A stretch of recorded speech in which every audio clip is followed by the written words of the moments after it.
కేసీఆర్ పిలుపు మేరకు మంచిర్యాల జిల్లా చెన్నూరు నియోజకవర్గ కేంద్రంలో కాంగ్రెస్ ప్రభుత్వానికి వ్యతిరేకంగా బీఆర్ఎస్ నాయకులు కార్యకర్తలు ర్యాలీ నిర్వహించారు.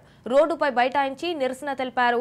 వరి ధాన్యానికి క్వింటాలుకు 500 రూపాయల బోనస్ చెల్లిస్తానని ప్రకటించిన కాంగ్రెస్ ప్రభుత్వం సీఎం రేవంత్ రెడ్డి ఇప్పుడు సన్న వడ్లకు మాత్రమే బోనస్ ఇస్తామని రాష్ట్ర రైతాంగాన్ని మరోసారి వంచిందని కాంగ్రెస్ ప్రభుత్వంపై చెన్నూరు నియోజకవర్గ రైతులు కన్నెర్ర చేశారు.